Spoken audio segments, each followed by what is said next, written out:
2023 is about to start, but how will the grid look like in 2024? Will there be a lot of changes?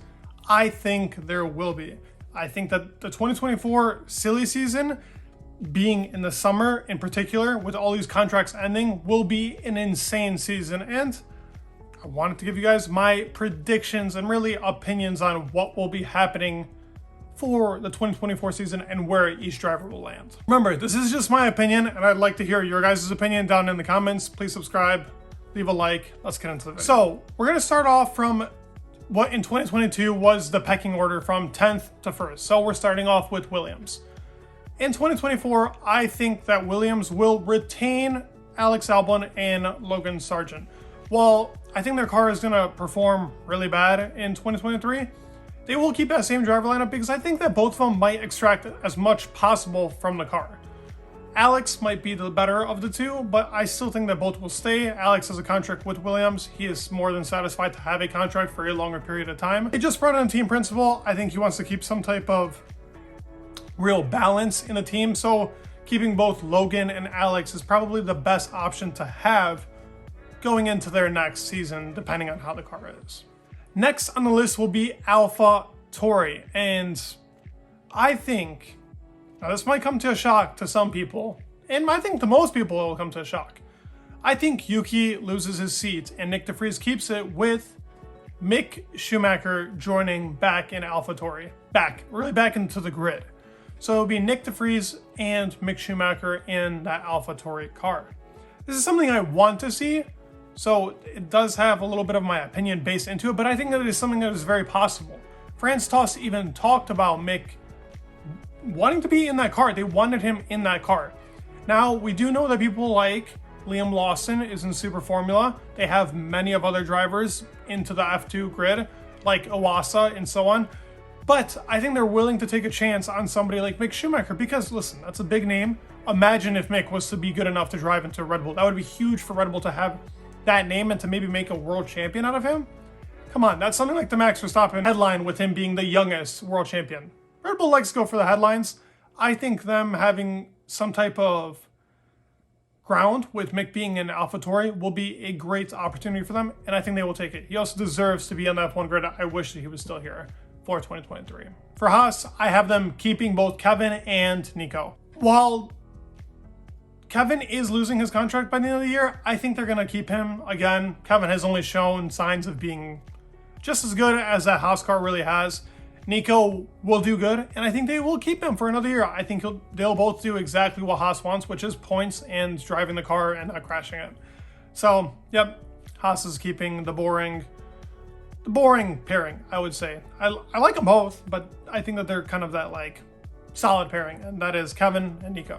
At number 7, we had Aston Martin, and I think Aston Martin will keep, we know Lance is staying, but Lance and Fernando staying for the 2024 season. They both have contracts going into it, so Lance has the permanent contract, Fernando has a 3-year contract, so I think in 2024, Aston Martin is a simple one. I think 2023 will be great, and I think 2024 will be even better for the Aston Martin team, so keeping the balance, keeping the same teammates, that's what needs to happen. Number 6, we had Alfa Romeo, and their driver lineup will change.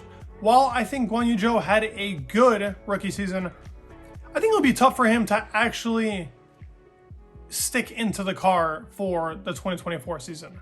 I know that the Chinese Grand Prix is coming in 2024, and that could help Guan Yu Zhou's staying in the sport, but I don't think that'll be enough to keep him into the sport. I think Alfa Romeo want to keep Théo Pourchaire and kind of keep him going for the Audi team. So I do think that Valtteri Bottas and Théo Pourchaire will be the lineup for 2024. They want to have a newer rookie, somebody that can prove, unless Zhou really proves himself, but I'm going off of that Zhou won't have as great of a season and will lose out to Bottas. They're going to put in Théo Pourchaire and find that new talent that maybe Bottas can develop to actually compete in that Audi car. McLaren, and I am going... this is where the big butterfly effect will happen.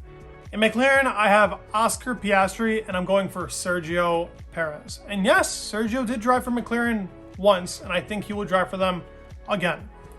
Red Bull will have its problems. I'll talk about that later when we get to Red Bull, but I think Sergio will land himself into McLaren through some type of deal that will happen.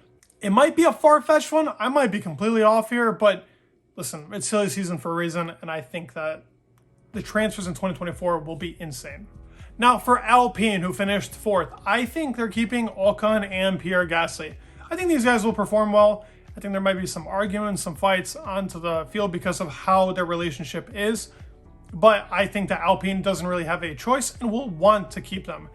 It's not like there's any other better replacements right now out there, and I think that Ocon and Gasly is kind of what they're shooting for. They want to keep that even more than a solid lineup, with Gasly and Ocon both having the potential of being greats if they can pull that off in that Alpine car. So they will stay with Alpine for the year. In 3rd was Mercedes, and here is where everything really shit hits the fan. For Mercedes, we're putting in that Lewis Hamilton won his 8th championship in 2023. And I think if he wins it, which I'm going with that he is, he will retire. So that opens up the seat at Mercedes. And I have George Russell with Mercedes, with Charles Leclerc joining them in a Mercedes. And yes, Charles does have his Ferrari contract, but I think Mercedes will scoop them up and Ferrari will have no choice but to give them up. They're not going to have a great season. Mercedes will have an outstanding season, and Charles will see that opportunity to take it to join the #1 team in the Formula 1 grid in 2023. So I think Charles will join Mercedes, with that making a George Russell and Charles Leclerc lineup, which would be an insane lineup of 2 young guys going at it. Oh, it would be so entertaining to watch, to see who can win a world championship if Mercedes is as competitive continuing on. We have Ferrari, so we know that Leclerc is now off Ferrari. We know that Lando is not in McLaren, so I'm bringing back Carlos Sainz, and Lando Norris. Yes, they are pairing up in Ferrari. While he does have a contract at McLaren, a lot of these guys have contracts. Listen, that doesn't really matter. Look at what happened to Sergio Perez in the other year ago. Ricardo just a little bit ago too. It can happen. Payouts can happen, and I think the grid will be changing a lot. With Lando taking his first opportunity at a team that can win a world championship, pissed off with McLaren, he's going to Ferrari. And we know that this teammate combo will work.